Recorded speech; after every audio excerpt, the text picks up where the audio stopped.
Welcome to Healthy Mind, Better Future, a podcast dedicated to mental wellness, family strength, and community healing for Africans in the diaspora. With me are Dr. Adeyemi Fatoki, Dr. Caroline Olaleye, Dr. Kenneth Soyemi, Mrs. Dorcas Fatoki, Mr. Funmi Onayemi, and Funmi Apantaku-Onayemi, your host. Many African families don't talk about unexpected events until those events knock on their doors. And even then, the conversations are wrapped in silence, shame, or confusion. But here's the truth. Planning ahead isn't about dying. It could be about deportation, could be about fire, some health emergency, and many, many more. It's about protecting the living. It's about protecting your future. It's love in action. For African immigrants in the US or other Western countries, the risks are layered. Language barriers, unfamiliar legal systems, and family members back home who may be left out of critical decisions. So, what do you need to know? And what do you need to do?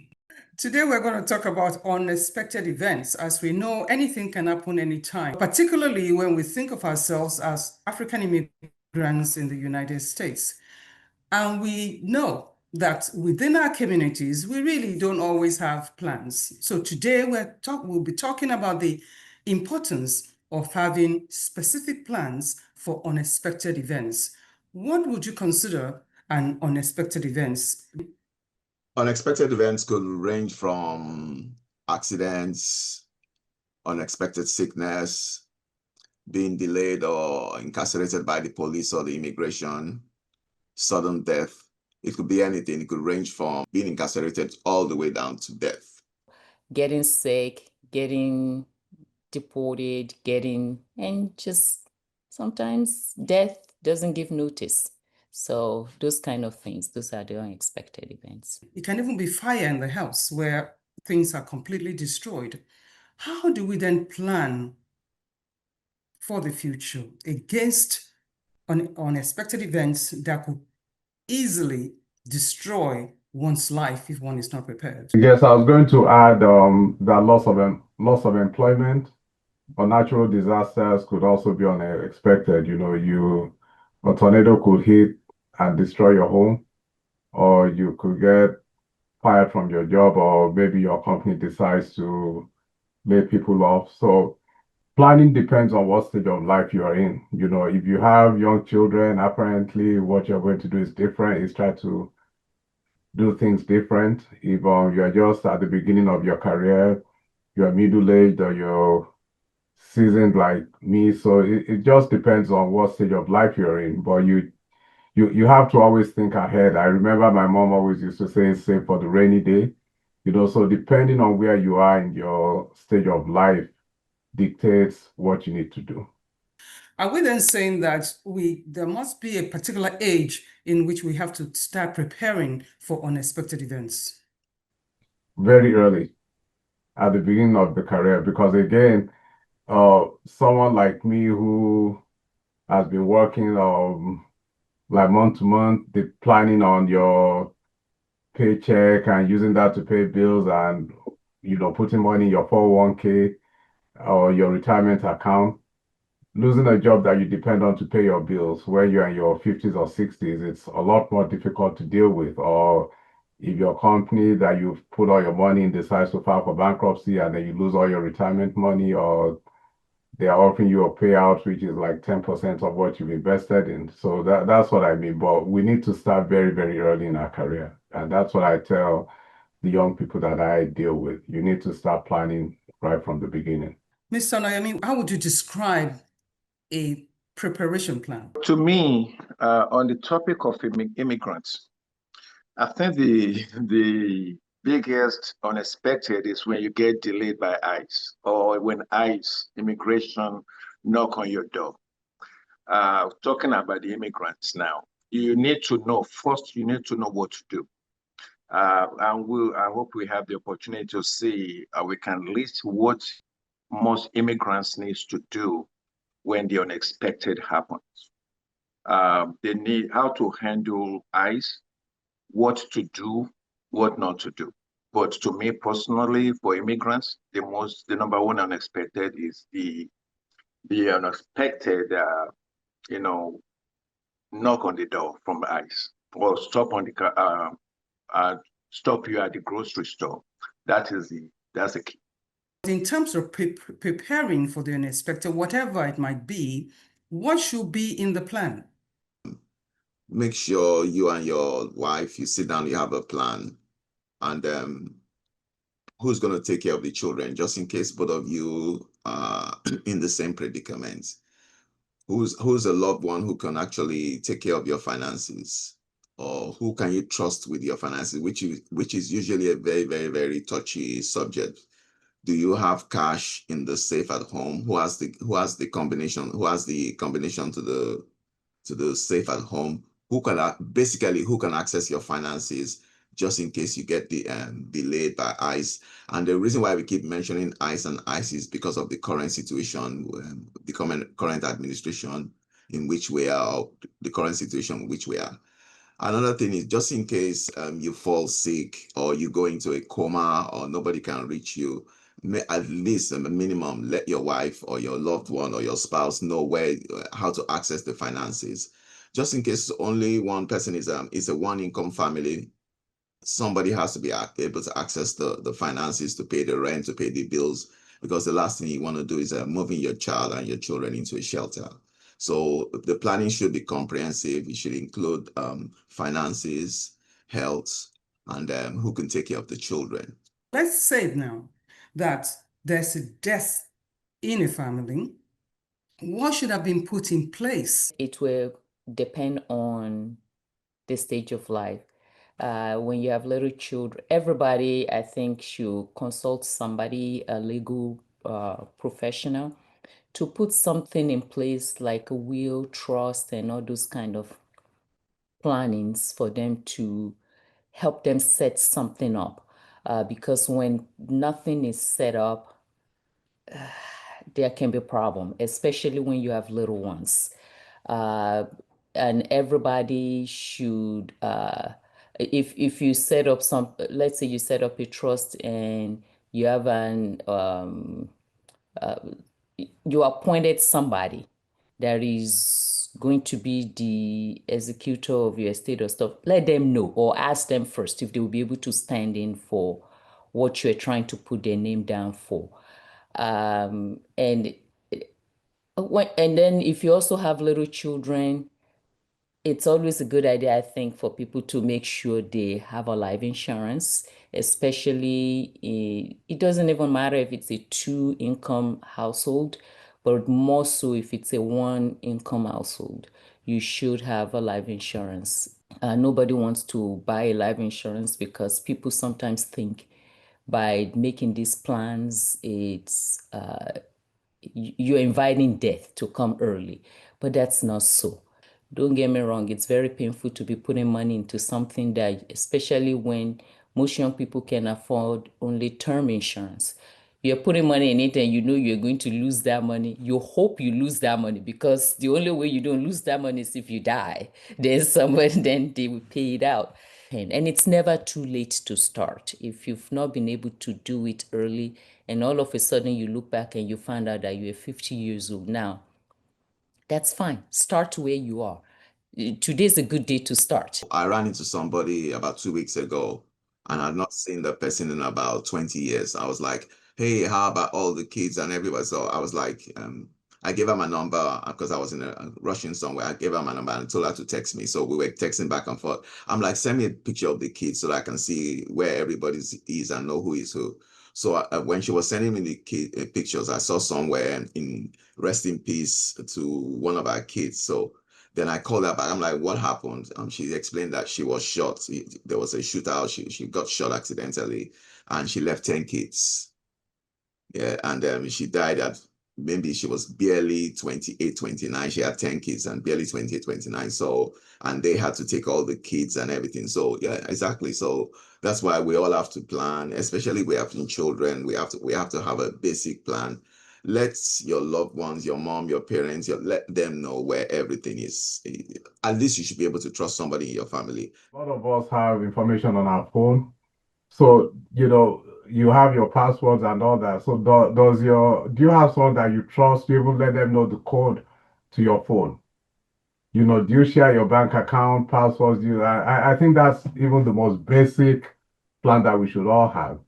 Because again, something happens, like God forbid you're in an accident, you can't respond. The only thing that's there, we always have our phones with us. Do you have someone who can unlock that phone to have access? Do you share your passwords to your accounts? Do you have a shared iCloud or whatever account you use? I think we should think about that as the most basic planning we can do, is to make sure that someone has access to your phone in case of emergency, and that they can access your passwords or whatever they need to even start doing anything. Because they can't do anything if they don't have those passwords. One of our biggest problems in our community is trust. We need to find somebody that we can trust. God forbid, if anything happens, somebody should be able to step up. Find somebody you can trust. Make a copy of your documents. Give them a copy. Log the original up. Also, if you have a kid, if you are illegal or legal, make sure your child have a passport, US passport, as soon as possible. And if your country happens to allow dual citizenship, get a passport for your child or your children, your country, original country, because God forbid you get deported. They have a way to come see you. So get a passport for your children, at least when ICE come, when any immigration problem arises.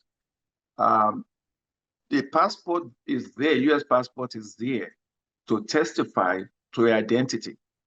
And also the foreign passport also should, in case you get deported overnight, like I just said, they will not be running helter and skelter how to contact you or how to see you. One of the things that we really struggle with in our community, apart from trust, is that we have the misconceptions about planning ahead. This lawyer was going around passing his card around for people, saying, in case you want to do this, and people, seems to say no, for God forbid. But the point is, we're all going to die one day, right? We just don't know when. Because when we have misconceptions in our community, how do we break that barrier to now educate them to, first of all, trust someone, to second of all, say, okay, my bank account is this and that, and go here, go there to get all of my information. How do we begin to work on breaking those barriers when it relates to misconceptions that we have in our community?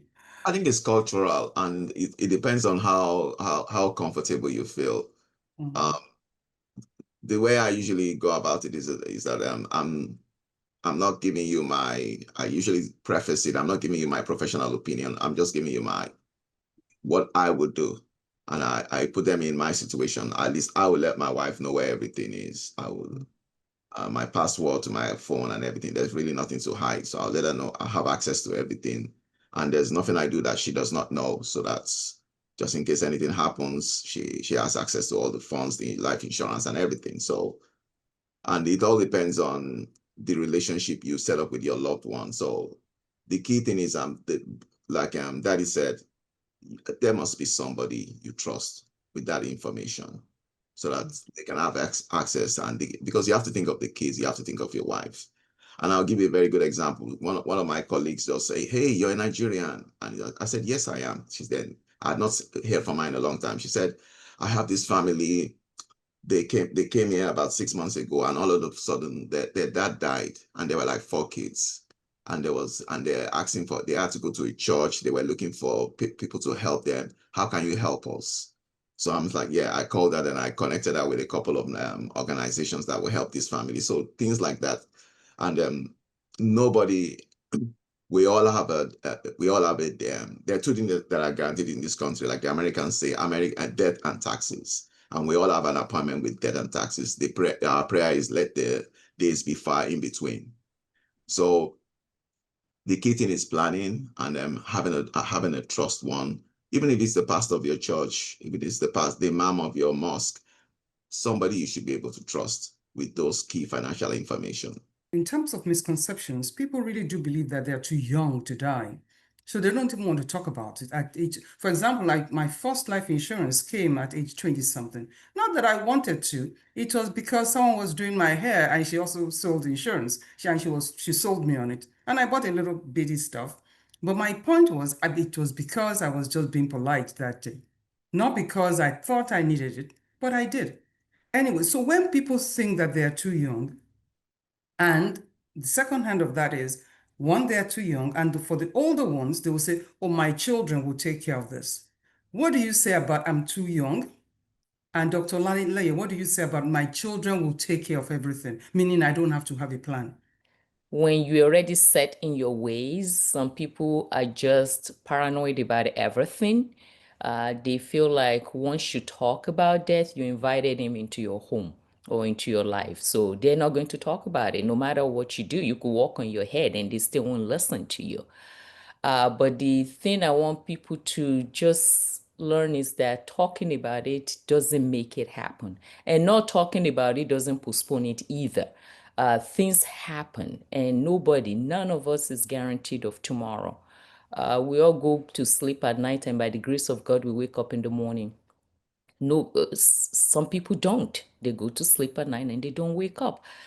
Some people are just going out to run a quick errand and they never return. So just to plan ahead is a simple thing. And when you don't plan, you don't put anything in order, your children don't know what to do. It doesn't matter what their age is.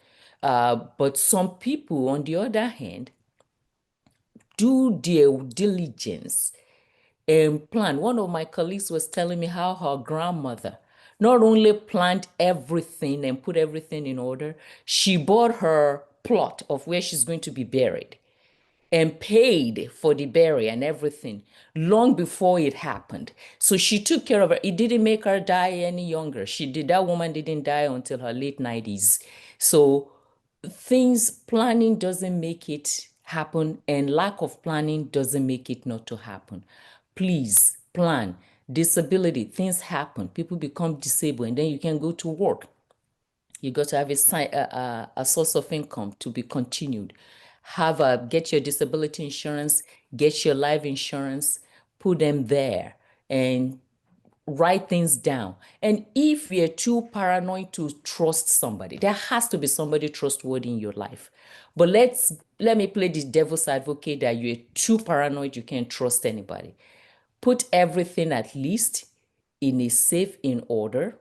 Plan, put them in there, and then the code to your safe, write it down somewhere with a letter and put it where it's going to be easily accessible in case something happened to you. And the same for your health. When you can make decisions for your health, let people know what will you want. I'm sorry if I get sick and I'm going to be in a vegetative state forever. I pray that my family will please pull the plug. I don't want to be there. And if somebody keeps me on that plug forever, I'm going to hunt them. So I got to let them know that please don't leave me there. Let me just go and go meet my maker if that happened. So you got to let people know what you want and let them know ahead. That's how they can make intelligent decisions on your behalf. That is so common today.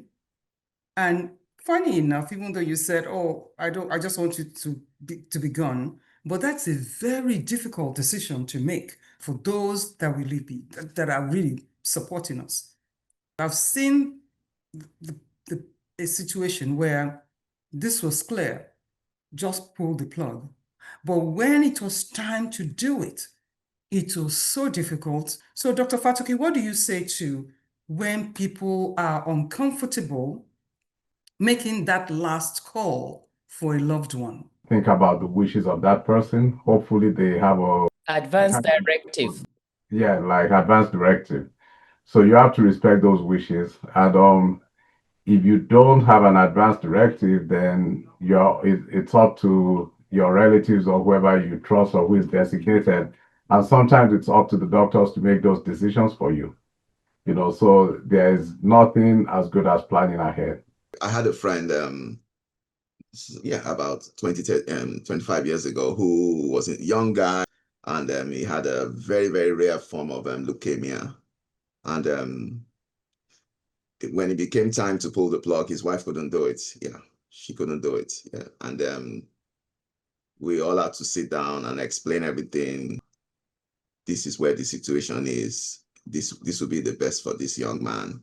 And eventually she had to do it, but it was very painful. How often are we supposed to update whatever the plan is that we've written? I do mine every 6 months. I just take a look at all the financials, where the money is going, where the money is coming, what the current stocks are, and I just update it. And there's a document I just send to the people I need to send it to. Or you can do it annually. When your situation change, for example, your life insurance, you might have to adjust the amount as your family expands. And you might decide to decrease the amount, especially if you're on a term life insurance, as everybody grows up, because I might need to get better coverage when I have little children that I still need to think of their college education and whatnot.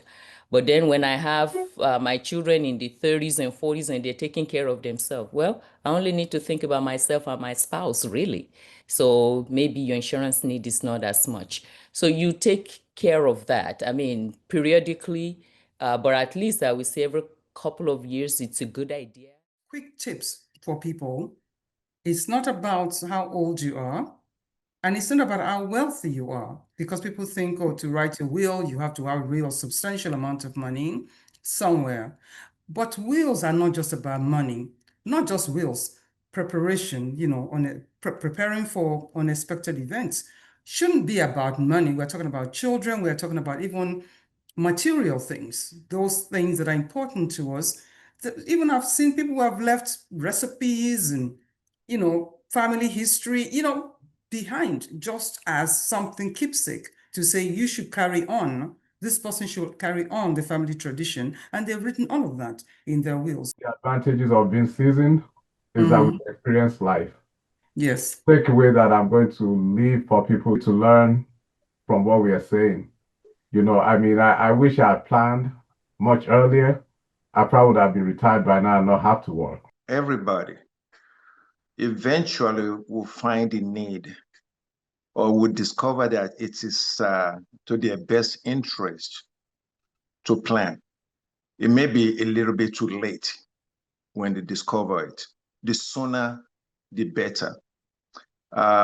If you have the opportunity to have life insurance or any kind of financial instruments for your future, the sooner the better. Because if you wait till later, you may not be insurable at that point. It is very, very important. And I hope people understand that. If you say you're going to start insuring yourself in 20 years, any kind of illness may come up that you become uninsurable. Don't be like some of those immigrants that spend their money out and enjoy life. And when something happens to them, illness or death, they go around and asking other people in the community to help bury them. It's shameful. Don't be one of those. So plan. Please, please, please plan. It's not too late. Don't say I'm now 65, so what do I do? It's never too late. Today is a good day to start.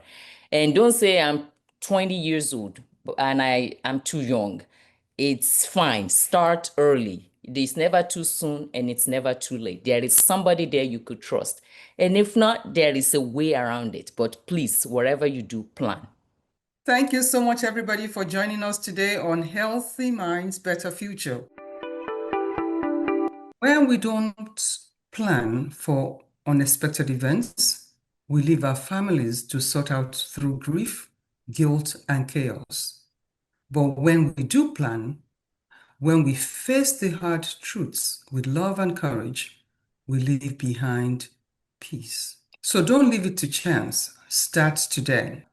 I'm Funmi Apantaku-Onayemi, your host.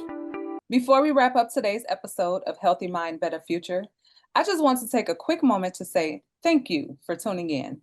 If you found this conversation helpful or inspiring, don't forget to subscribe so you never miss an episode.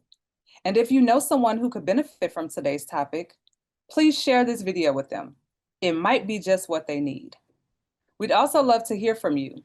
Drop a comment below to let us know what you thought of today's episode, or tell us what topics you'd like us to cover in the future.